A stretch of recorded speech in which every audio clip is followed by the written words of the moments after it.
حي على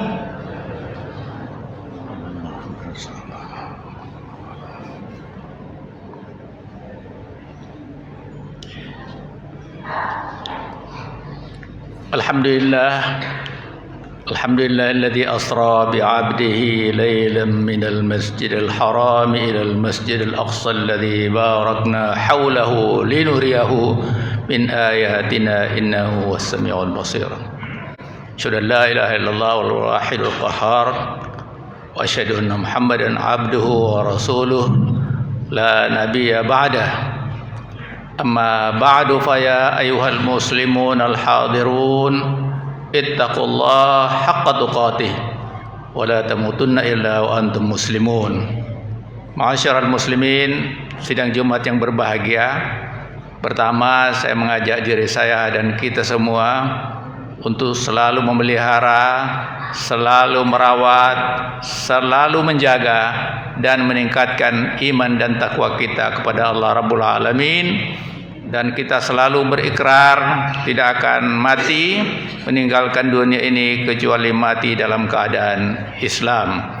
Wala tamutunna illa wa antum muslimun. Ma'asyiral muslimin, sidang Jumat yang berbahagia. Kalau kita berbicara Isra dan Mi'raj, paling tidak ada 3 pendapat dari masa setelah Rasulullah melakukan Isra Mi'raj sampai sekarang ini. Pertama, tidak percaya adanya Isra dan Mi'raj. Sejak Nabi melaksanakan Isra dan Mi'raj sampai sekarang itu masih ada dan masih banyak yang tidak percaya. Yang kedua, Isra dan Mi'raj itu terjadi, dilakukan oleh Rasulullah, tetapi hanya ruhiyah saja, seolah mimpi saja.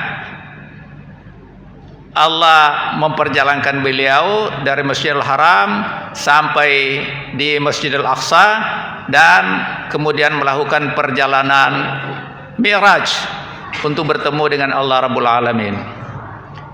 Yang ketiga, percaya bahwa Rasulullah sallallahu alaihi wasallam melakukan Isra Mi'raj dengan fisiknya, dengan badannya. Dan pandangan ini diperkuat dengan ayat yang saya baca tadi. Bismillahirrahmanirrahim. Subhanalladzi asra bi'abdihi lailan minal masjidil harami ilal masjidil aqsa alladzi barakna haulahu linuriyahu min ayatina innahu samiul basir.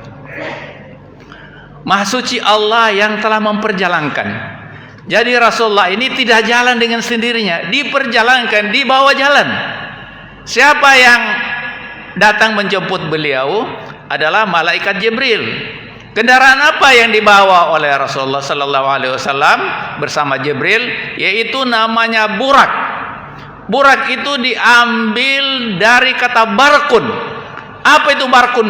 Kilat. Kilat ini berasal dari cahaya. Cahaya itu diciptakan karena ada petir atau Nah, kalau kita bicara kilat itu cahaya, itu kecepatan cahaya 300.000 km per detik. Bayangkan kendaraan yang membawa Rasulullah untuk Isra dan Mi'raj itu dengan kecepatan 300.000 km per detik. Saking cepatnya kendaraan itu. Maka sebelum Rasulullah berangkat bersama malaikat Jibril itu dia dibedah. Kemudian dikeluarkan macam-macam semua termasuk ketakutan dan lain sebagainya. Kemudian mereka berjalan. Nah, kalau kita sekarang di era sekarang ini, itu perjalanan dari Masjidil Haram sekarang ini di Mekah sampai di Palestina atau Yerusalem itu 1.500 km. Perjalanan pesawat itu kira-kira 1,5 jam. Jadi sangat masuk akal dengan kendaraan burak yang dipergunakan oleh Rasulullah SAW bersama malaikat Jibril ini menempuh perjalanan yang sangat luar biasa cepat, dan itu bisa dibuktikan dengan kemajuan ilmu pengetahuan sekarang ini. Kaum muslimin yang berbahagia, kemudian perjalanan yang Rasulullah lakukan itu dari Masjidil Haram ke Masjidil Aqsa. Pelajaran apa yang bisa kita ambil? Ternyata peran masjid, kedudukan masjid dalam Islam itu luar biasa penting. Dan inilah yang penting dipelihara, dijaga oleh kaum muslimin dan muslimat. Dan itu dibuktikan tidak hanya Rasulullah menggunakan Masjidil Haram sampai ke Masjidil Aqsa di Palestina itu dengan masjid, tetapi juga ketika Rasulullah melakukan hijrah dari Mekah ke Madinah, itu yang pertama Rasulullah bangun itu adalah masjid. Artinya apa? Peran masjid itu sangat penting dari waktu ke waktu. Tetapi dalam perjalanan sejarah kita, masjid itu makin dikurangi perannya. Kalau dulu Rasulullah mengatur perang dari masjid, mengatur ekonomi dari masjid, mengatur sosial dari masjid, mengatur pendidikan dari masjid, dan segalanya diatur dari masjid. Tapi sekarang ini dikerdilkan peran masjid itu hanya untuk salat seperti sekarang ini. Nah, ini yang kita harus kembalikan betapa masjid itu penting. Jadi jangan sampai kita terbuai dengan pikiran orang, nggak boleh bicara politik. Yang ngatur negara itu politik. Yang putih bisa merah, yang merah bisa hijau, dan seterusnya. Peranan politik itu luar biasa, menentukan keadaan umat Islam dari masa ke masa itu karena politik. Kenapa? Rasulullah ketika sampai di Mekah waktu hijrah, yang dia bangun adalah masjid, kemudian membangun negara. Kalau nggak penting politik itu, dia nggak akan bangun namanya negara. Negara itu mengatur politik, ekonomi, sosial, dan lain sebagainya. Nah, jadi kedudukan masjid itu sangat penting untuk mempersatukan umat Islam, karena al-ittihadu asasun najah. Persatuan itu adalah pangkal untuk mencapai kemenangan. Kemenangan apapun yang ingin kita capai haruslah dengan persatuan. Kedua, masjid itu mengatur segala kehidupan kita. Tidak hanya karena hubungan antara manusia, tapi hablum minallah. Hablum minallah ini harus tercermin dalam hubungan kita sehari-hari. Ta'awanu 'alal birri wat taqwa wa la ta'awanu 'alal itsmi wal 'udwan. Saling menolong antara satu dengan yang lain. Kalau ada masalah-masalah yang terjadi di negara lain di mana umat Islam ada di situ, kita merasa sedih, kita merasa perih. Karena Islam itu tak ubahnya satu tubuh. Apabila satu bagian sakit, maka seluruh tubuh kita itu sakit. Itulah sabda Nabi Muhammad SAW. Jadi apa yang dialami di Turki baru-baru ini, terjadi gempa yang luar biasa dahsyat dan banyak sekali yang meninggal, tidak hanya di Turki tapi juga di Suriah. Itu ada kepedihan luar biasa di kalangan kita. Kalau kita nggak bisa bantu pada mereka, kita mendoakan Allahumma ghfir lahu warhamhum wa'afihim wa'afhum. Itulah prinsip umat Islam. Kalau terjadi penganiayaan, pemboman, perlakuan yang tidak adil, tiap hari banyak orang Palestina yang dibunuh di sana, kita merasa sedih. Kenapa? Karena mereka saudara kita dan tak ubahnya satu tubuh. Apabila mereka sakit, kita juga merasa sakit. Kalau kita tidak bisa bantu mereka dengan uang, dengan apapun, doa. Kita berdoa mudah-mudahan Allah menolong para mereka, karena doa itu mukhul ibadah. Doa mukhul ibadah. Jadi Isra Mi'raj yang Nabi Muhammad SAW lakukan dari Masjidil Haram ke Masjidil Aqsa, peranan masjid dari waktu ke waktu, itulah yang kita harus lakukan dalam rangka membangun ukhuwah wataniyah, ukhuwah islamiyah, ukhuwah basyariyah. Itu yang pertama. Kedua, perjalanan Isra setelah itu kemudian naik Mi'raj. Mi'raj itu meningkat perjalanan, tetap menggunakan kendaraan burak ditemani oleh malaikat Jibril. Pada langit pertama Rasulullah, saya ulang kembali, pada saat Rasulullah tiba di Masjidil Aqsa, Rasulullah sembahyang 2 rakaat di situ. Rasulullah jadi imam dan yang makmum itu adalah para nabi. Apa maknanya? Syariat para nabi di masa dahulu sejak Nabi Adam sampai Nabi Isa alaihissalam sampai pada Rasulullah SAW itu disempurnakan oleh Islam. Jadi fungsi Islam itu menyempurnakan syariat Allah yang diturunkan kepada para nabi. Yang kedua adalah membetulkan yang disalahkan atau dimanfaatkan oleh kaumnya itu yang salah, dibetulkan. Kemudian menyempurnakan seluruh syariat agama dari masa dahulu sampai sekarang ini. Itu Allah berfirman, Bismillahirrahmanirrahim, Al-yawma akmaltu lakum dinakum wa atmamtu alaikum ni'mati wa raditu lakumul Islam madina. Ayat ini turun pada saat Rasulullah SAW melakukan haji wada. Apa kata Allah? Al-yawma, pada hari ini aku sempurnakan agama bagi kamu. Artinya syariat dari agama-agama yang pernah Allah berikan kepada Nabi Adam sampai Nabi Isa itu disempurnakan. Akmaltu lakum, disempurnakan untuk kalian. Wa atmamtu lakum, diperkukuh, semakin sempurna lagi. Wa raditu lakumul Islam madina, dan saya reda kalian itu menganut agama Islam. Kaum muslimin yang berbahagia. Seterusnya Nabi Muhammad SAW melakukan Mi'raj. Mi'raj ini di langit pertama ketemu Nabi Adam, kemudian seterusnya di langit kelima ketemu dengan Nabi Musa, dan di langit ketujuh ketemu dengan Nabi Ibrahim alaihissalam. Kemudian Rasulullah meneruskan bertemu Sidratul Muntaha. Disitulah Rasulullah bertemu kepada Allah Rabbul Alamin, satu yang tidak pernah dan sekarang ini banyak sekali tidak dilaksanakan umat Islam, yaitu salat. Allah memerintahkan kepada Muhammad sallallahu alaihi wasallam supaya melaksanakan salat 50 kali sehari semalam. Kemudian setelah itu kembali dia menemui para nabi. Salah satu nabi yang memberi komentar dari perintah Allah itu adalah Nabi Musa alaihissalam. Dia mengatakan, hai Muhammad, saya tahu umatmu itu tidak kuat untuk menjalankan salat 50 kali sehari semalam. Kembalilah kepada Allah meminta keringanan. Akhirnya Nabi Muhammad SAW kembali kepada Allah mengatakan apa yang Nabi Musa sampaikan ini, dan Allah memberi perintah udah cukup 5 kali sehari semalam, dan itu sama halnya kalian melaksanakan salat 50 kali sehari semalam. Apa yang terjadi di masyarakat Muslim khususnya di Indonesia, ternyata yang menjalankan salat itu tidak begitu banyak. Ada hasil penelitian yang pernah dilakukan oleh LSI, lembaga survei Indonesia bekerja sama dengan Goethe Institute.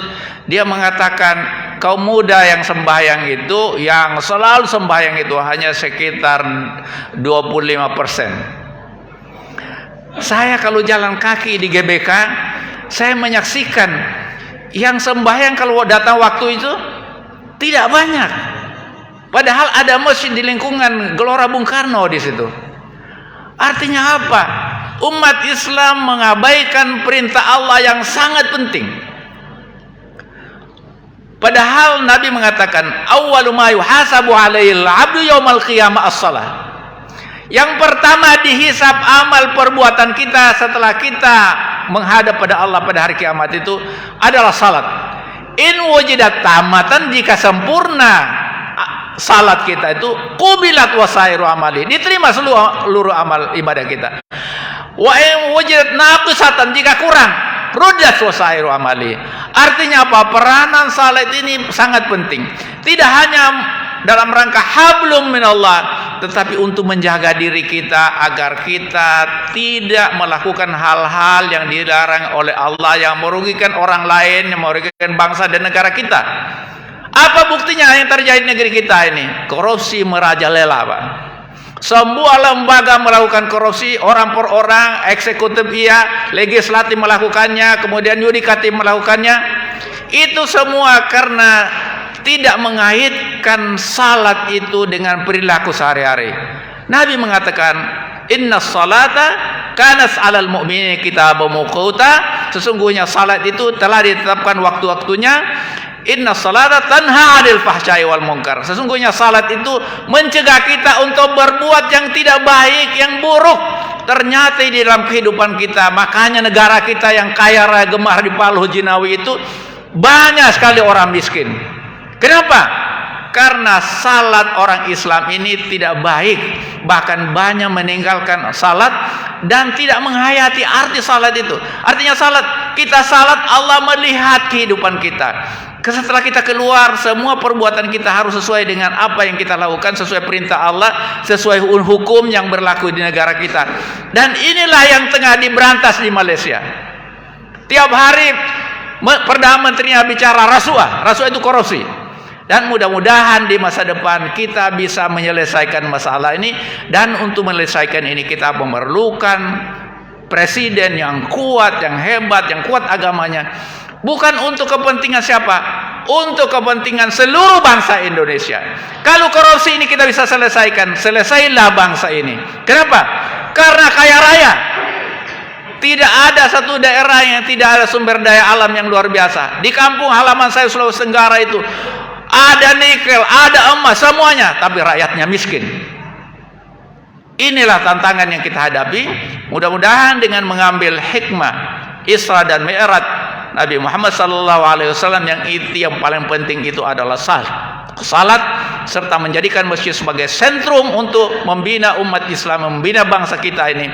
Kita bisa melewati masa-masa yang sulit, yang kita bisa katakan itu amul huzni, masa kesedihan, masa kesulitan, seperti yang Rasulullah lakukan sebelum Isra dan Mi'raj.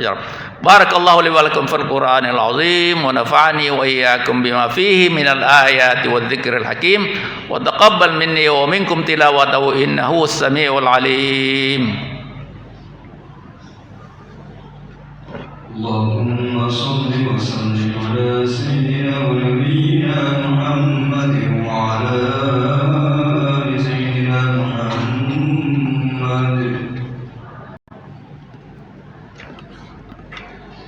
Alhamdulillah hamdan katsiran kama amar. Asyhadu an la ilaha illallah wahdahu la syarika lah, irghaman liman jahada bihi wa kafar. Wa asyhadu anna sayyidina wa nabiyyana Muhammadan abduhu wa rasuluhu sayyidul jinni wal bashar. Amma ba'du, fa ya ayyuhal muslimun al hadirun ittaqullaha haqqa tuqatih wa la tamutunna illa wa antum muslimun. Wa'alamu anna Allah amarakum bi amrin bada fihi bi nafsihi wa thanna bi malaikatil musabbihati bi qudsi faqala ta'ala wa lam yazal qailan 'alima inna Allaha wa malaikatahu yusalluna 'alan nabiyyi walladzina amanu sallu 'alaihi wa sallimu taslima. Ma'asyiral muslimin, sidang Jumat yang berbahagia, pada khutbah yang kedua ini saya ingin menyampaikan betapa pentingnya untuk kita selalu menumbuhkan optimisme. Segala kesulitan yang dialami oleh umat Islam dimanapun berada, itu kita harus menumbuhkan optimisme, selalu berbuat yang terbaik sesuai dengan kondisi kita, memohon pertolongan pada Allah Subhanahu wa taala, dan berusaha untuk mewujudkan cita-cita kita dalam rangka kebahagiaan diri kita, keluarga kita, masyarakat kita, bangsa kita. Itu yang penting dilakukan. Kedua, kita harus bekerja sama. Seperti yang saya katakan tadi, wa ta'awanu 'alal birri wat taqwa wa la ta'awanu 'alal ismi wal 'udwan. Kita ada yang kaya raya, ada yang cendekiawan, ada pedagang, ada orang-orang yang tidak punya kemampuan. Mari kita kerjasama, wa ta'awanu 'alal birri wat taqwa. Bekerja sama untuk membangun kesejahteraan, memperkuat umat Islam. Dan yang ketiga, kita harus bersatu. Tidak ada kemenangan, tidak ada kejayaan tanpa persatuan. Dan itulah yang dilakukan Rasulullah sallallahu alaihi wasallam ketika hijrah, kemudian tadi kita katakan Isra dan Mi'raj. Semuanya itu membawa sisi-sisi positif untuk membawa umat Islam bersatu, untuk membawa umat Islam bangkit dan maju.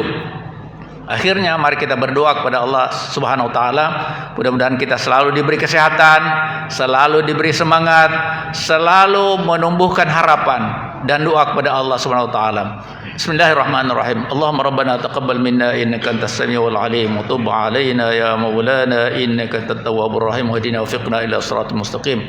Allahumma ij'al al-Qur'ana lana fid dunya qarina wa fil qabri munisa wa fil qiyamati syafi'a wa 'ala as-sirati nura wa minan nari sitra wa hijaba wa bil khairat kulliha dalila wa imama. Allahumma aslih lana dinana alladhi wasmatu amrina wa aslih lana dunyana allati fiha ma'ashuna wa aslih lana akhiratana allati ilayha ma'aduna waj'al hayata ziyadatan lana fi kulli khair waj'al mauta rahatan lana min kulli syarr. ربنا ظلمنا أنفسنا ولم تغفر لنا وترحمنا لنكونن من الخاسرين اللهم اغفر للمؤمنين والمؤمنات والمسلمين والمسلمات الأحياء منهم والأموات إنك سميع قريب مجيب الدعوات وقاضي الحاجات ربنا آتنا في الدنيا حسنة وفي الآخرة حسنة وقنا عذاب النار عباد الله إن الله يأمر بالعدل والإحسان وإيتاء ذي القربى وينهى عن الفحشاء والمنكر ولذكر الله أكبر الله يعلم ما تصنعون أقم الصلاة